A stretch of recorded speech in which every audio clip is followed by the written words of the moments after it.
es, ¿no? ¿Qué es el jubileo?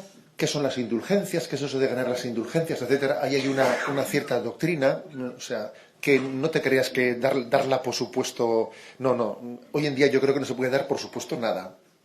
Parece que. Y no únicamente pues, en el entorno, en el ambiente de los jóvenes. No, todos necesitamos un poco de formación, todos necesitamos. Porque también es verdad que un poco de culpa también la tenemos nosotros, en el sentido de que la predicación del Evangelio, pues a veces también la hemos ido reduciendo, y muchas cosas se han ido quedando en el olvido. A veces pues hemos ido siempre, pues predico el Evangelio, predico la parábola, predico tal, pero sin entrar después en materia doctrinal, en esto, en lo otro y en lo otro. No es que existan vacíos de fe, porque creo que el Catecismo de la Iglesia Católica, publicado en el año 91, si no me equivoco, el año 91, es un tesoro. Nunca la Iglesia había tenido pues, una formulación de la fe tan concreta y desarrollada. Pero también, aunque tengamos un catecismo tan bien desarrollado, tenemos que ser sinceros y reconocer que no es tan fácil pues llegar a formarse bien con el catecismo, porque a veces nosotros mismos, los sacerdotes, pues tampoco no estamos muy bien formados, o no hemos acogido el catecismo gozosamente, se ha acogido críticamente. A ver, ¿qué es eso del catecismo? O sea, que existen problemas, vamos a ser sinceros. Esos problemas existen. Entonces creo que también es importante la madurez de los seglares para acceder a las fuentes. En teoría, el Catecismo de la Iglesia Católica fue promulgado para los obispos, para que los obispos reciban el contenido de la fe y luego ellos lo transmitan. Pero bien, estamos en un momento de la historia en el que también el nivel cultural medio del pueblo de Dios es mucho más alto que lo que era hace 100 años, y existe la posibilidad también de poder acceder directamente al catecismo. Hoy está Radio María explicándolo, etcétera, etcétera. O sea que yo creo que sí que ha habido, aunque hay problemas en la transmisión de la fe, vamos a ser sinceros, sobre todo por faltas de comunión interiores.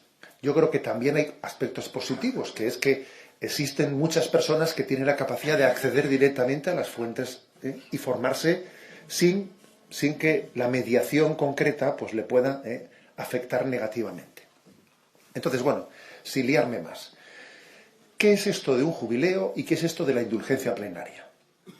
El jubileo suele ser declarado por la Iglesia con motivo a veces de un aniversario, de un acontecimiento importante. El último fue el año 2000. El año 2000 era con motivo del 2000 aniversario del nacimiento de Jesucristo. También se celebró el año de la redención, etcétera, etcétera, ¿no? Este jubileo no está convocado tanto por el aniversario de una fecha, sino casi de una intuición del Papa, una intuición en la que él dice, es que tenemos que celebrar la misericordia de Dios. Es una intuición suya. Entonces, por lo tanto, la palabra jubileo, que viene de júbilo, de alegría, es decir, es la alegría de la celebración de que Dios quiere darnos de la sobreabundancia de su gracia, quiere que nos beneficiemos todos. Dios es desbordante de gracia y de amor, y quiere que sus hijos tengan oportunidades, tengan acontecimientos para beneficiarse de ello. En el Antiguo Testamento, los jubileos, la verdad es que tenían, por ejemplo, cada 50 años en el Antiguo Testamento había un jubileo, que consistía en que todo el mundo volvía al punto de partida de los 50 años. Y los bienes, si por ejemplo uno había tenido que vender sus bienes en esos 50 años y se había quedado más pobre, y en los 50 años todo volvía a su dueño original. Está eso curioso, Está eso curioso. El jubileo volvemos de nuevo a la gracia primera. Bueno, digamos que en nuestro sentido el jubileo es volver al plan de Dios. O sea, ¿qué quiere Dios de nosotros? Obviamente Dios de nosotros quiere que seamos santos. Dios quiere que seamos santos. Por eso el jubileo es un intento más de Dios de decir, yo quiero que volvamos al plan original que yo tenía contigo, que es el de la santidad. Y te voy a dar una gran oportunidad de recuperar el tiempo perdido. Como en esta vida, según caminamos, nos acercamos más a Dios, pero también es verdad que según caminamos metemos la pata más. Las dos cosas son verdad. Según camino me acerco a Dios y según camino meto la pata. Entonces, el jubileo es como una oportunidad de reparar los errores cometidos en el camino e intentar que que el plan de la santidad esté más cerca. Bueno, para entender un poco qué son las indulgencias, qué es el jubileo, igual habría que hacer la siguiente distinción. Una cosa es la culpa del pecado. El pecado tiene como dos consecuencias. El pecado tiene dos consecuencias. Una es la ofensa al amor de Dios. El pecado es una ofensa. Dios te quiere y no devolverle al amor de Dios es ofender al amor de Dios. Esa es la culpa del pecado. Pero también el pecado tiene una segunda consecuencia, en la cual no nos solemos fijar mucho.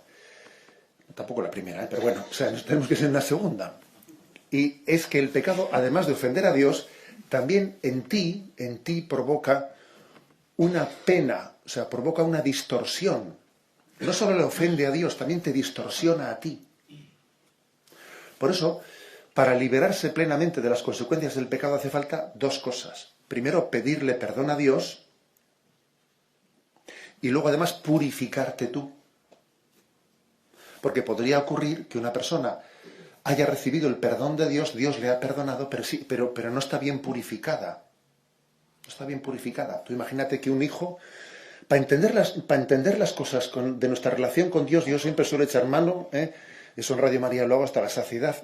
El ejemplo que más nos puede ayudar para entender cómo nuestra relación con Dios es la relación nuestra con nuestros hijos. Un hijo ha podido hacer una picia gorda. Pues se ha metido en unos ambientes tremendos, ¿no? Y ha puesto a la familia patas arriba. Y viene y pide perdón, arrepentido. Y los padres generosamente le dan el perdón. Ahora, es verdad que él tiene dentro de sí una cantidad de cosas de purificar tremendas, porque esos años que ha pasado de desmadre han generado en él un desorden interior de no veas tú, que tiene que purificar, que es la purificación interior. Puede estar perfectamente perdonado por los padres, pero necesita una purificación interior. Así entendemos también que es el purgatorio, del cual ya te digo yo lo que hablamos hoy en día. Así entendemos lo que es el purgatorio, porque en el estado del purgatorio están las almas que han sido perdonadas por Dios. No es que al purgatorio van los que están medio perdonados. No, medio perdonados no. No, perdón. Los que están en el purgatorio están perfectamente perdonados. Si no estuviesen perdonados no estarían en el purgatorio. Al purgatorio van los que están perfectamente perdonados por Dios, pero no están bien purificados. Necesitan purificarse para ver el rostro de Dios. Entonces, este camino de purificación, tenemos que llevarlo a cabo en esta vida, si es posible, mejor, obviamente, ¿no? Y Dios tiene su misericordia de completarlo en la otra vida, en el estado del purgatorio. ¿Cómo se perdona la culpa, la ofensa a Dios? Aquí hemos dicho que son dos cosas, ¿no? Primero es la culpa de la ofensa a Dios y segundo es el desorden interior, que tiene que ser purificado. ¿Cómo se perdona la culpa a Dios? Pues hombre, obviamente arrepintiéndose, haciendo un acto de contrición y a través del sacramento de la confesión. Si es un pecado grave, la Iglesia dice que el camino ordinario, pues para el perdón de los pecados graves es el sacramento de la confesión. Bien, es verdad que dice que puede ocurrir un caso en el que alguien no tenga la posibilidad de acercarse al sacramento de la confesión, y entonces él hace un acto de contrición con el voto, con la promesa de confesarse cuando pueda. Eso, por ejemplo, hizo San Ignacio de Loyola, no sé si lo sabéis, San Ignacio de Loyola en aquella batalla de Pamplona, cuando cayó herido y le llevaron a San Ignacio de Loyola, que era un hombre que tenía fe, vio que iba a ser muy difícil salir vivo de aquella, porque los enemigos eran mucho más que ellos, y San Ignacio de Loyola, como vio que no tenía ningún cura allí para confesarse, a un soldado le pidió que le oyese en confesión, que no le podía dar la absolución, por supuesto, que era uno como él. Le pidió que le oyese en confesión, hizo un acto de contrición, con el voto luego de confesarse cuando pudiese, y se lanzó a la batalla. Bien, por tanto, la culpa, digamos, la ofensa a Dios se perdona a través de un acto de contrición, de un arrepentimiento sincero de nuestro pecado y a través del sacramento de la confesión. realizado actualmente o en un voto cuando uno, en un deseo, una promesa de hacerlo cuando pueda. ¿Y cómo se realiza la purificación? Esa purificación que tú tienes dentro de ti, pues mucho que purificar, porque uno ha sido un egoísta y de alguna manera ha ido ensuciándose, Y Dios es la luz, Dios es el amor en el que no cabe egoísmo alguno. Por lo tanto, uno no puede ver la luz de Dios, no puede unirse a Dios mientras que no haya en él una purificación. Si por un... Esto... Voy a decir una cosa que está dicho por una santa de Suecia en el siglo XII esto, ¿eh?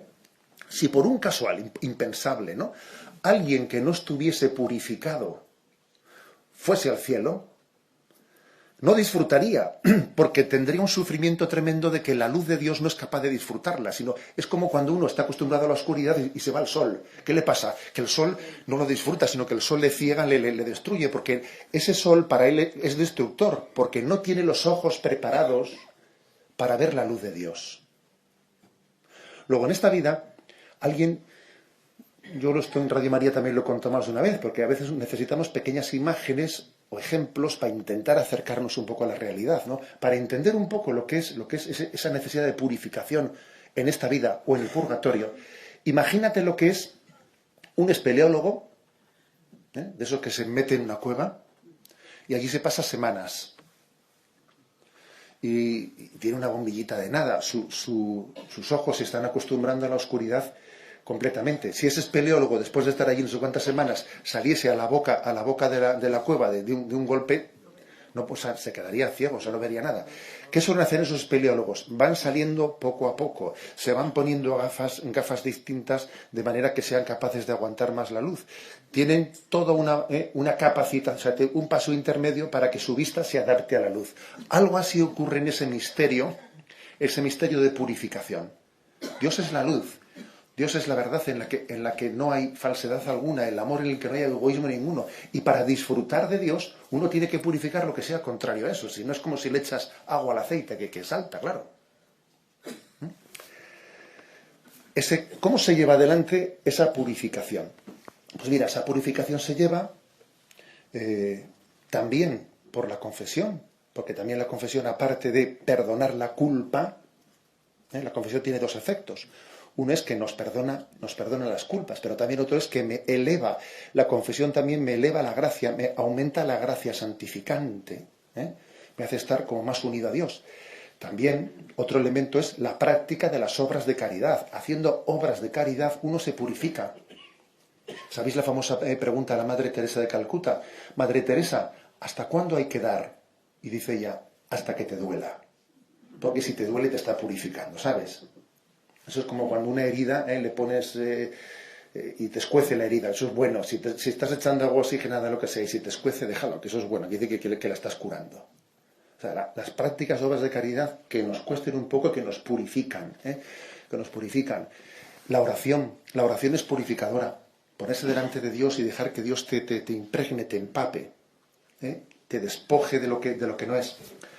¿Os acordáis? San Juan de la Cruz pone un ejemplo muy bonito. Pone el ejemplo de un tronco de estos un poco verde que tú le echas al fuego, le echas a un fuego bajo. ¿Qué suele pasar con el tronco verde cuando le echas al fuego? Que como está verde todavía, no prende inmediatamente, sino que primero empieza a echar por los extremos, empieza a echar espumarajos, ¿sabes? Hasta chirría un poco, en fin, me hace ruidos y va echando espumarajos hasta que el tronco se ha secado y entonces sí, se convierte en brasa viva con la llama. Y ese ejemplo lo utiliza San Juan de la Cruz para entender lo que es la necesidad de purificación. Tú cuando te has purificado de tu egoísmo, etcétera, de lo que te impide unirte a Dios, te conviertes en una llama de amor viva con Dios. Pues he dicho a través de la oración, a través de las obras de caridad. Fijaros bien, a través de la aceptación de las cruces de la vida, que esto se nos olvida muchas veces, y es un elemento clave de purificación. A ver, yo quisiera...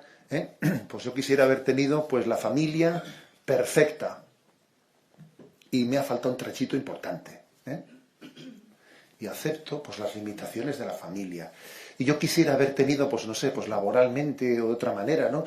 ¿Cuánta gente, por ejemplo, hay que se desquicia por no aceptar, por no abrazar la realidad? Y entonces, en vez de purificarse, aceptando la realidad, lo que hace es desquiciarse. Y todavía ensuciarse más. De desesperación, de amargura. O sea que también uno se purifica.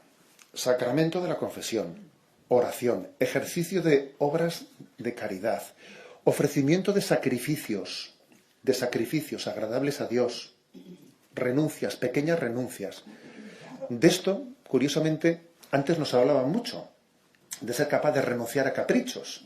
Yo recuerdo que dando la catequesis, tuvimos una religiosa francesa que nos daba ya catequesis allí en San Sebastián, en Villa Cristeta.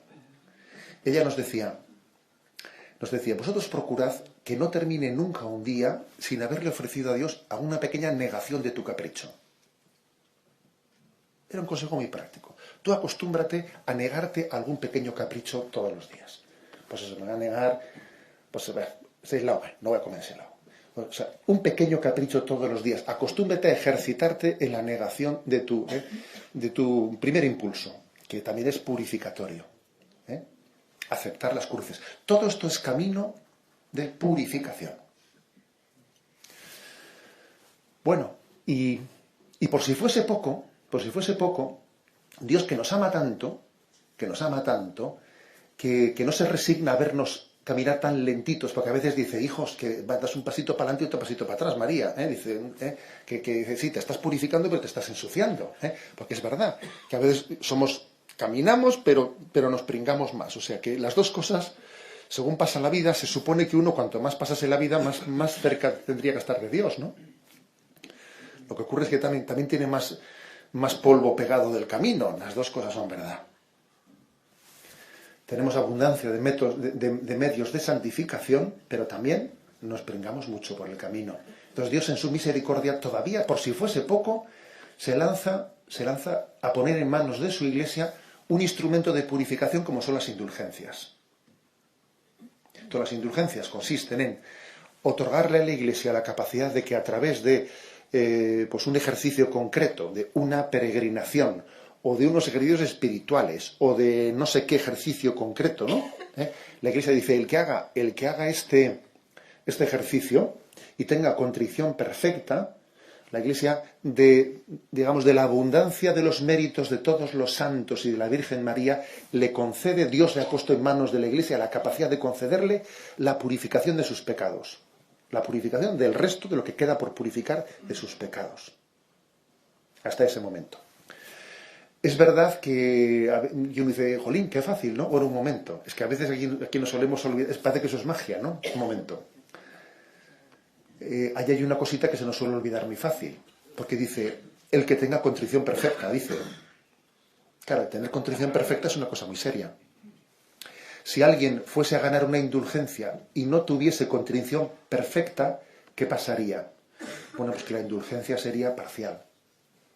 No sería una indulgencia plenaria, sería una indulgencia parcial. Se purifica parcialmente, pues porque no ha tenido la contrición perfecta para poder ganar la indulgencia plenaria. ¿De acuerdo? O sea, que no pensemos que esto es una especie de magia. Yo paso por la puerta una vez, voy a pasar 5 veces por la puerta. A ver, un momento, que a veces jugamos con los signos.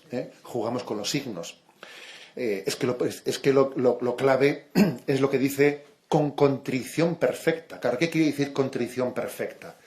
Contrición perfecta quiere decir con el deseo, ¿no? Con un amor vivo a Dios, con un amor tan fuerte a Dios que tenga la plena disposición de romper con todas las ataduras que le impiden esa santidad. ¿Es fácil tener contrición perfecta? Hombre, vamos a ser sinceros, no es tan fácil, somos pecadores. Pero nosotros no nos vamos a liar con el asunto de que ha sido perfecta o no ha sido perfecta. O sea, a ver, yo creo que tenemos que intentar hacer las cosas lo mejor que se pueda y luego ¿qué grado de indulgencia recibiremos? Pues eso dejémoslo en manos de Dios, ¿no? Nos vamos nosotros a contabilizar, porque para empezar no tenemos ni idea de contabilizar la gracia de Dios. En manos de Dios queda. La indulgencia será plenaria cuando alguien, haciendo ese signo que pide el jubileo, tiene una contrición perfecta. ¿Qué es lo que pide el jubileo? El jubileo pide hacer el signo de esa peregrinación, pasar por la puerta santa. rezar el credo, rezar por el Papa, hacer obras de misericordia, que también lo dice explícitamente el Papa, ¿no? En su bula Misericordia Vultus, hacer una obra de misericordia que simbolice tu contrición perfecta y con esa contrición perfecta disponerte a purificarte interiormente, comulgar ese día y haberse confesado unos días antes o después. Son las condiciones del jubileo. Yo creo que sobre todo lo que es importante es que el jubileo nos sirva para caer en cuenta qué es esto de la purificación, que no sé si lo tenemos un poco olvidado. O sea, que caigamos en cuenta de que en esta vida hay que purificarse. Que el paso por esta vida tiene que ser un paso hacia el cielo. Aquí sí que podemos decir, Señor, hoy te quiero más que ayer y menos que mañana. Ojalá nuestro crecer sea pues increscendo, ¿no? Eso tiene que ser así. Si no, mal asunto. Yo algunas veces en los funerales he solido predicar poniendo este ejemplo. Pues nosotros tenemos 3 dimensiones en la vida: la dimensión física, la dimensión psicológica y la espiritual. Físicamente hablando, uno llega a una cumbre y empieza a bajar enseguida. Pero vamos, enseguida, Digamos que de mi edad ya no hay nadie haciendo deporte. Bueno, haciendo deporte, me refiero un poco así en serio. De la vuestra ya casi ya, dependiendo de qué deporte, ya uno desde luego, haciendo danza y esas cosas ya no hay ninguno. Eso es verdad. O sea, enseguida viene la cuesta abajo, porque físicamente es nacer, crecer y empieza el deterioro con poquitos años. Psicológicamente, esa cumbre se alcanza un poco más tarde. Pues no sé, pues igual con 40 años, con 40, 45. Ahora, como uno se quede en paro con 60 años, va a tener un problema muy serio, porque todo el mundo sabe que ya su capacidad así un poco, digamos, gestora, psicológica, ya la principal ha pasado y va a tener un problema. Pues eso es crecer hasta los 40 y a partir de ahí. Y espiritualmente, ¿en qué momento se alcanza la cumbre? Esa es la pregunta, ¿no? Entonces la respuesta obviamente es que a diferencia de lo que físicamente ocurre y a diferencia de lo que ocurre psicológicamente, espiritualmente, esto es un increscendo continuo hasta la vida eterna. Prediqué esto en un funeral y al terminar el funeral entró una señora en la sacristía y me dijo, oiga, le he escuchado atentamente eso que ha dicho en la predicación y yo tengo una duda, me dice. Mi madre tiene Alzheimer. Y mi madre ha sido muy devota, ha sido una mujer que tenía una vida espiritual intensísima con sus oraciones, etcétera, etcétera, ¿no? Y ahora que no tiene ya la capacidad de rezar porque se va, ya no es capaz de mantener toda su vida de piedad como la tenía antes regulada, ahora pues es que ya su oración con Dios ya no es como era antes. Parece que el ejemplo que ha puesto usted, eso de que esto es un increscendo, en este ejemplo concreto falla, me decía él, ¿no? Y le dije yo, no se equivoque, señora. No se equivoque, porque nosotros en esta vida vamos creciendo en purificación y llega un momento en que también Dios hace una purificación pasiva. Cuando uno llega ya en su vida a purificarse hasta donde él podía llegar, también tiene lugar la purificación pasiva, como es el hecho de que tú tengas que aceptar que otro te lleve, que otro, lo que dice Jesús a Pedro, ¿no? Pedro, cuando tú eras joven ibas a donde querías, pero cuando seas mayor, otro te ceñirá y te llevará donde no quieras. La tradición de la Iglesia distingue entre purificación activa y purificación pasiva. Y también alguien que está en una etapa de Alzheimer, por ejemplo, está siendo purificado pasivamente. Porque le ha dicho, Señor, te ofrezco mi vida. Yo no sé cómo serán los últimos años de mi vida. Te ofrezco mi vida. Llévala tú. Y tiene una purificación pasiva. O sea, creo que esto es importante que lo entendamos. Nuestra vida es un camino hacia la santidad. Esto no nos lo tomamos en serio, porque esto es jiji, jaja, ¿sabes? Y es una... Bueno, pues estos son las indulgencias. Una ayuda extra, especialísima, en la que de la sobreabundancia del cuerpo místico, porque existe un misterio que se llama, pues, que yo le llamo de los vasos comunicantes, en el que de la sobreabundancia de la gracia de los santos recibimos muchos de nosotros. Gracias a Dios existen vasos comunicantes. Y los santos también pues son fuente de gracia, como son, por ejemplo, las almas contemplativas, que mucha gente se cachondea de ellas, ¿Qué hacen esas monjas ahí dentro encerradas? Etcétera, etcétera. Existe un misterio de vasos comunicantes entre nosotros, gracias a los cuales recibimos mucha fuente de purificación. Ese es el sentido, ¿eh? También añado una cosa más. Obviamente, creer en esta doctrina supone creer en la fe católica de cielo, infierno y purgatorio. Que también a veces, ¿sabes? Hablando de esto, pues a veces a veces, por ejemplo, observamos que uno va a un funeral y escucha algunas homilías y dice, esta homilía parece la canonización del difunto, más que la petición de su purificación. Hombre, seamos un poquito prudentes. A ver, una homilía no es la canonización del difunto. Vamos, una homilía es la petición a Dios de su purificación. Entonces, nuestra fe católica habla de cielo, purgatorio y infierno.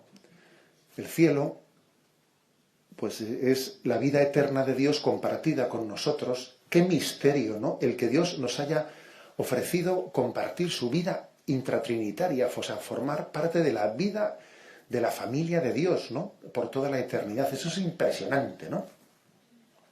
El purgatorio es pues otro regalo de Dios. Otro regalo de Dios porque, claro, es tan grande eso de formar parte de la familia de Dios que uno se tiene que dar cuenta que eso no puede tener lugar sin que tú estés preparado para ello. Es que tienes que estar preparado para ello, es que tienes que hacerte luz para disfrutar de la luz y amor para disfrutar del amor. Si no, eso es imposible, ¿eh? ¿Y el misterio del infierno?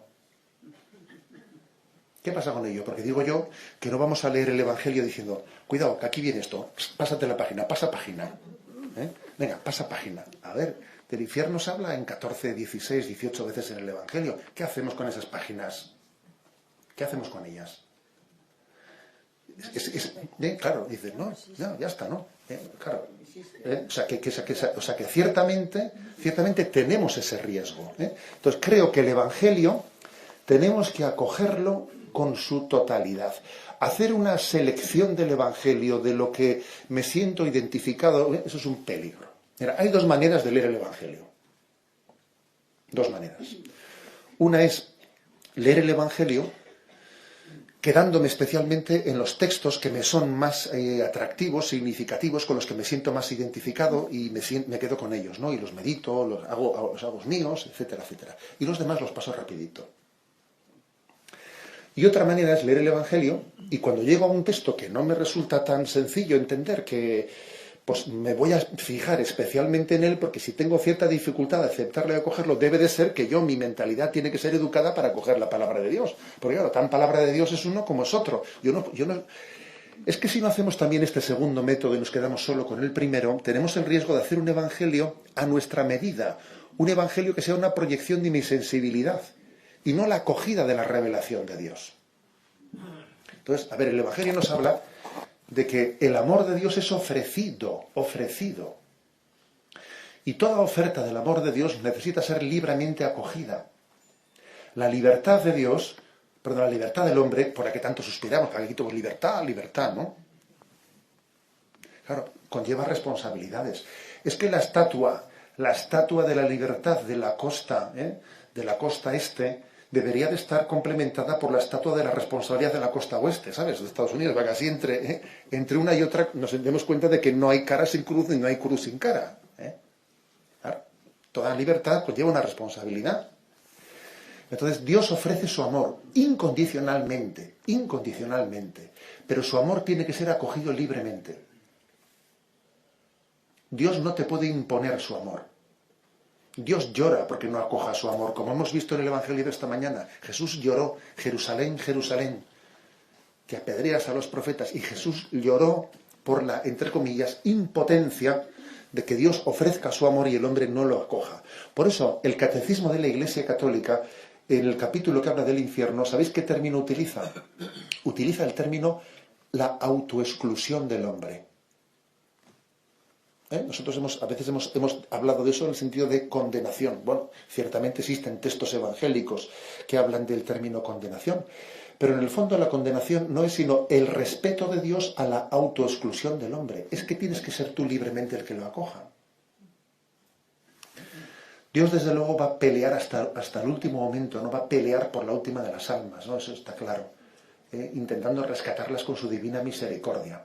Pero es verdad que hay textos evangélicos en los que uno dice, le dicen al Señor, ¿serán muchos los que se condenan? Y entonces Él no responde a esa pregunta. Pero se dice, ancha es la puerta que lleva a la perdición, estrecha es la puerta que lleva a la salvación. O sea, a ver, yo creo que no podemos nosotros ponernos a responder a preguntas que se nos escapan de nuestra mano, pero es cierto que el mensaje de Fátima, el mensaje que Nuestra Señora transmitió a los pastorcillos, habla del drama de la condenación, del drama del rechazo del amor de Dios. Y los pastorcillos eso lo transmitieron con un gran dolor. Además no es cosa solo de Fátima, porque tenemos, por ejemplo, ahora ha sido Santa Teresa de Jesús, el 5º centenario de Santa Teresa de Jesús, que también ella en algunas páginas suyas pues habla de algunas visiones interiores o revelaciones privadas que tuvo ella a ese respecto, ¿no? Viendo el sufrimiento de las almas. Hay muchos en la historia de la espiritualidad. Este es un tema que muchos santos lo abordan. Santa Faustina Kowalska, tenemos muchas páginas de la historia de la espiritualidad en la que nos habla de lo serio que es la batalla por la salvación. Bueno, entonces, no me voy a liar mucho, para que tengamos un ratito de hablar. Entonces, ¿qué es la misericordia? ¿Qué es la misericordia? La misericordia es el regalo de la gracia de Dios para que nosotros integremos el amor de Dios en la verdad. O la verdad en el amor de Dios. Aquí hay digamos como una pareja, ¿no? Es verdad y amor. La gran tentación hoy en día es disociar verdad de amor. Esa es la gran tentación. Sin embargo, Jesucristo es el camino, verdad y vida. O sea, Jesús es la verdad y Jesús es el amor. La gran tentación es, ¿cuál en esa pareja verdad-amor, culturalmente hoy, cuál de las dos es la fea? ¿Verdad o amor? La verdad es la fea. Vamos a ser claros, ¿eh? La antipática hoy en día es la verdad. La gente dice, yo quiero amor, pero no verdad. O sea, ¿por qué? Porque manipula la palabra amor. Pero es que, claro, eso es hacer una caricatura del amor. En ese binomio verdad-amor, hoy en día la fea es la verdad. Entonces se pretende decir, para mí misericordia es, bueno, que Dios tape todo. ¿Me explico? Que Dios tape todo. Entonces, aquí hay un ejemplo muy, muy interesante, que a mí me lo habéis escuchado en Radio María en alguna ocasión, que a mí me iluminó mucho el día que lo leí. Lutero, en aquella herida tan grande que hubo en el siglo XVI, ¿no?, en la Iglesia Católica en Europa, Lutero, a la hora de explicar esto de verdad y amor, puso el siguiente ejemplo. Él dijo, ¿cómo es la misericordia de Dios? Entonces él dijo, a ver, imagínate un montón de estiércol que está en mitad del campo. Entonces cae una nevada. Y la nevada deja todo el campo perfectamente blanco, precioso, ¿no? Y allí de repente en mitad del campo hay un montón de nieve. Nadie diría que debajo de ese montón de nieve hay un poco de estiércol. Dice, así es la misericordia de Dios. Dios nos tapa con su manto. Pero el Concilio de Trento le dijo a Lutero, no, hijo, no. La misericordia de Dios no consiste en que Dios te tapa tu pecado, sino en que Dios te transforma tu pecado y te hace santo. Luego, la misericordia no consiste en te tapo, como cuando uno va barriendo y dice, miro a la derecha, a la izquierda, levanta la alfombra, mete debajo de la alfombra y sigue barriendo. No, a ver, tú has cambiado la porquería de sitio, me explico, pero no has barrido, Pues algo así. Es decir, a veces por misericordia entendemos como un recurso. Es muy tentador eso, es muy tentador. Yo lo comprendo. Uno cuando lo escucha a Lutero dice, eso es lo que todo. O sea, la verdad es que, como nos vemos que cuesta ser santo, dice uno, no vendrá pues el manto de la Virgen y me tapará y entonces no hace falta que sea santo. Sin ser santo voy al cielo y punto. No, a ver, sin ser santo no se puede ir al cielo. Necesitamos santificarnos, necesitamos purificarnos. Si no es aquí, es en el purgatorio. O sea, la santidad es que es la condición única con la que el hombre se puede unir con Dios. Entonces, esa imagen de Lutero, que es muy interesante, porque creo que esa imagen de Lutero explica muy bien cómo existe la tentación de entender la misericordia como tapa, tapa, tapa. Venga, Dios es misericordioso, tapa, tapa. Tira para adelante. Un momento. Porque es misericordioso te da la gracia de que te conviertas. Porque es misericordioso te da la gracia de que te purifiques. Porque es misericordioso te da la gracia de que te hagas santo. Sería una misericordia muy inferior la de que te salvo sin cambiarte. No, Dios te da la gracia de cambiar, te da la gracia de hacerte un hombre nuevo. Aquí, digamos, existe en la historia de la Iglesia existen dos extremos. Dos extremos. Uno es el extremo del rigorismo jansenista, que allá por el siglo XVI-XVII tuvo una fuerza tremenda, el rigorismo jansenista. Y por otra parte está, según la ley del péndulo, el extremo contrario es actualmente, obviamente, que vivimos pues un relativismo indiferente, que es lo mismo todo, es lo mismo todo. El rigorismo jansenista consistía, de alguna manera, pues en un vivir la santificación de una manera, digamos, cosificada, de manera que mucha gente, especialmente la gente escrupulosa, lo pasaba muy mal, porque todo parecía que era una explicación, casi, ¿no?, en la que uno tenía que cuantificar de qué manera se está santificando, y a veces se asfixiaba en ese rigorismo jansenista. Vino la espiritualidad del corazón de Jesús, Santa Margarita María de Alacoque, precisamente para sanar ese rigorismo jansenista y para entender que hay que confiar en la misericordia, en el corazón de Jesús. Ahora bien, hemos pegado pues según la ley del péndulo, nos hemos ido al extremo contrario, y en este momento, lejos de tener riesgo de rigorismo, estamos, digamos, en el extremo del pasotismo o de la indiferencia, de no tomarnos en serio la importancia de purificarnos del pecado. Bueno, en resumen, Jubileo de la Misericordia.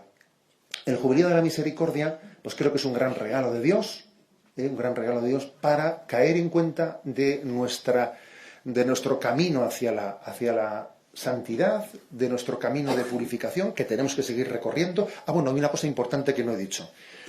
Uno puede ganar la indulgencia aplicándosela a su propia vida, pero también puede aplicarla por un difunto. También alguien puede aplicar la indulgencia por un difunto. Antes me preguntabais uno de vosotros, ¿y puede aplicar la indulgencia por otro que sigue vivo al lado tuyo? No, eso no se puede, no, porque cada uno tiene que ser él el que lleve adelante su vida espiritual.